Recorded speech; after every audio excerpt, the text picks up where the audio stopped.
So, Mike, it's so lovely to see you down here. How does it feel to be down here honouring Stock Aitken and Waterman?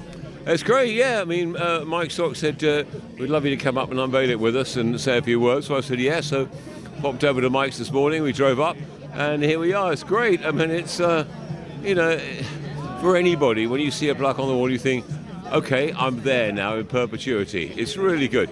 And it's well deserved because they were extremely popular. When you're voted for by the people, you can't go wrong, really, can you? Yeah. And obviously, at the time in the 80s, you were working for the BBC. What were your memories of Stock Aitken and Waterman's tracks at that time? Oh, gosh, their output was phenomenal.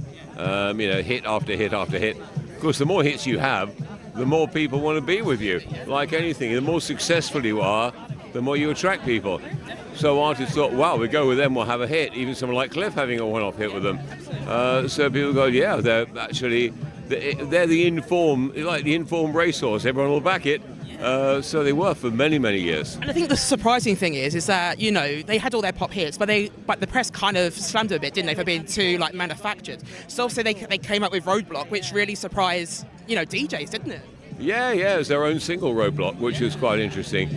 I know, you've got to be talented to have all those hits. You know, people say, oh, well, they're pop hits. The same with Holland-Dozier Holland in the States. I mean, we revere all the Motown hits, but they were doing the same thing.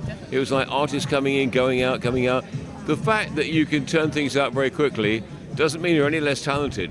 It means you've got a big reservoir of ideas there. You turn on the tap when you need it and hope the water comes out. 100%. And I just wanted to ask you, we heard the sad news this week that Pauline Quirke has sadly been diagnosed with dementia. And I know that you and Steve Wright were on Pauline's People, weren't you?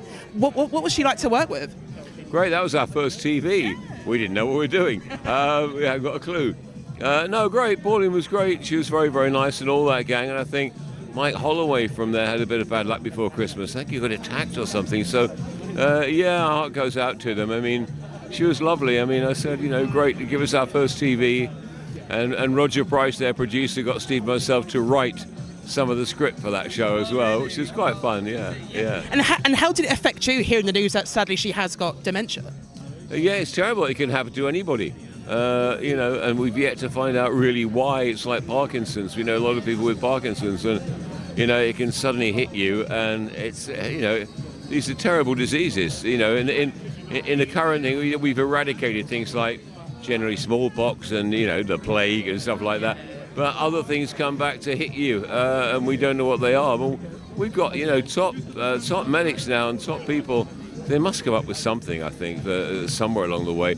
MS they managed to slow a bit by people going into oxygen tanks. But Parkinson's, you know, people have said to me that there are certain things that people with Parkinson's, when they play the piano, it disappears. They naturally play the piano perfectly. So it's a very strange one. So something hopefully will emerge soon. Right, Reed, that was a fantastic talk to you. Thanks so much.